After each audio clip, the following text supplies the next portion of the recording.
Halo semua, salam kesejahteraan bagi kita semua. Perkenalkan, nama saya Sandi di Nova FM 180910280. Pada video kali ini, kelompok kami akan membahas mengenai kode etik profesi. Materi yang saya sampaikan ada 3. Yang pertama kode, yang kedua kode etik, dan yang ketiga kode etik profesi. Kode itu tanda-tanda atau simbol-simbol yang berupa kata-kata, tulisan, atau benda yang disepakati untuk maksud tertentu. Misalnya untuk menjamin suatu berita, keputusan, atau kesepakatan suatu organisasi. Kode yaitu norma atau asas yang diterima oleh seluruh kelompok tertentu sebagai landasan tingkah laku sehari-hari dan di masyarakat maupun di tempat kerja. Kode etik adalah susunan moral yang normatif yang disebut etika atau sosial yang dirumuskan. Menurut Undang-Undang Nomor 8 tentang Pokok-pokok Kepegawaian, kode etik profesi adalah pedoman sikap tingkah laku dan perbuatan dalam melaksanakan tugas dalam kehidupan sehari-hari. Kode etik profesi digunakan untuk mengatur tingkah laku moral suatu kelompok khusus dalam masyarakat melalui ketentuan-ketentuan tertulis yang diterapkan akan dipegang teguh oleh seluruh kelompok itu. Kode etik profesi adalah sistem norma atau aturan yang tertulis secara jelas dan tegas secara terperinci tentang apa yang baik dan apa yang tidak baik, apa yang benar dan apa yang salah, dan perbuatan apa yang boleh dilakukan dan tidak boleh dilakukan oleh seorang profesional. Baiklah, sebelum mulai pembahasan, saya akan memperkenalkan diri saya sendiri terlebih dahulu. Nama saya Dalan dengan NPM 1809117. Dan pada materi sebelumnya sudah kita mengetahui tentang pengertian kode etik serta pengertian kode etik profesi. Dan pada materi ini yang akan saya bahas yaitu tentang peranan kode etik.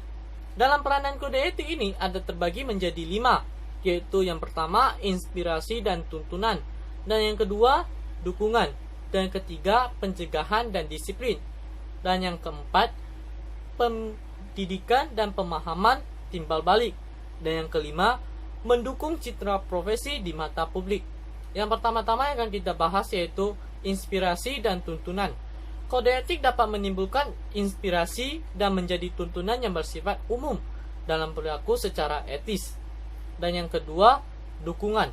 Kode etik dapat memberi dukungan berperilaku etis dan dukungan hukum di pengadilan terhadap permasalahan moral. Dan yang ketiga, pencegahan dan disiplin. Kode etik dapat berfungsi sebagai basis formal dan dapat mencegah perbuatan amoral dan dapat meningkatkan disiplin dalam perilaku profesional. Dan yang keempat, pendidikan dan pemahaman timbal balik. Kode etik dapat digunakan sebagai bahan diskusi dan refleksi permasalahan moral dalam mendorong terciptanya pemahaman timbal balik di antara para pelaku profesional. Dan yang kelima, mendukung citra profesi di mata publik. Kode etik dapat meningkatkan citra positif suatu profesi di mata publik seperti di kalangan masyarakat dan di sekitarnya. Dan selanjutnya akan disampaikan oleh teman saya. Halo semuanya, perkenalkan nama saya Hendy Sutrisno dengan NPM 180910009. Nah, setelah kita mendengarkan mengenai peranan kode etik, di sini saya akan menjelaskan sedikit tentang tujuan kode etik. Secara umum, tujuan kode etik ini dibagi menjadi 6 tujuan. Nah, yang pertama, melindungi anggota organisasi untuk menghadapi persaingan pekerjaan profesi yang tidak jujur dan untuk mengembangkan tugas profesi sesuai dengan kepentingan masyarakat. Nah, kedua, menjalin hubungan bagi anggota profesi satu sama lain dan menjaga nama baik profesi. Itu yang kedua. Nah, selanjutnya yang ketiga, merangsang pengembangan profesi kualifikasi pendidikan yang memadai. Nah, selanjutnya yang keempat, mencerminkan hubungan antara pekerjaan profesi dengan pelayanan masyarakat dan kesejahteraan sosial. Nah, selanjutnya yang kelima, mengurangi kesalahpahaman dan konflik baik dari antar anggota maupun dengan masyarakat umum. Selanjutnya yang terakhir, membentuk ikatan yang kuat bagi semua anggota dan melindungi profesi terhadap pemberlakuan norma hukum yang bersifat imperatif sebelum disesuaikan dengan saluran norma moral profesi. Nah, sekian saja dari saya.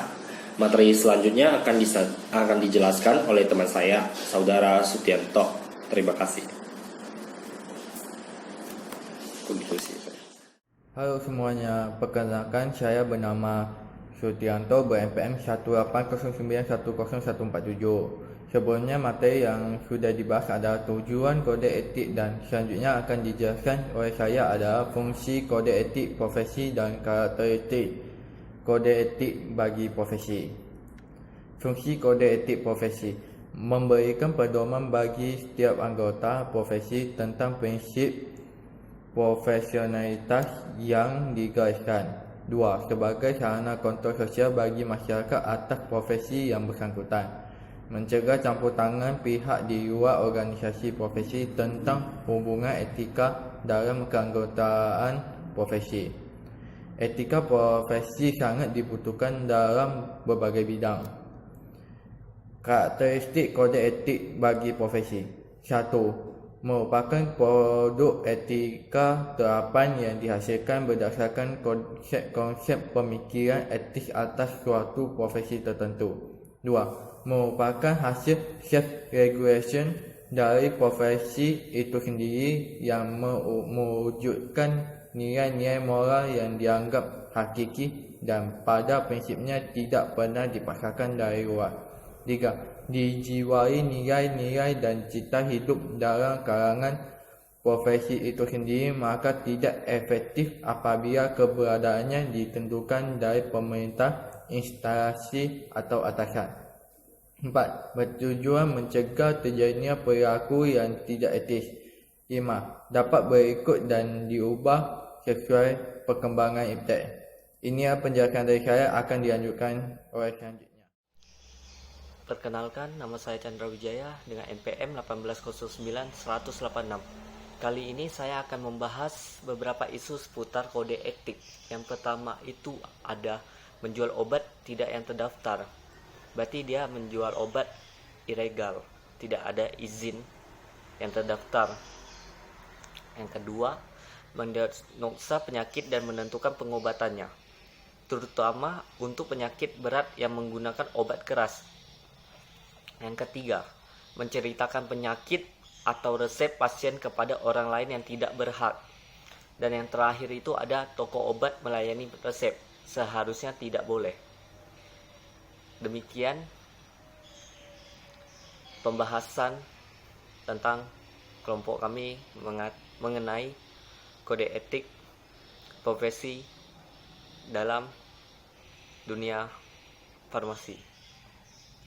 Jika ada salah kata, mohon maafkan. Selamat pagi dan salam sejahtera untuk kita semua.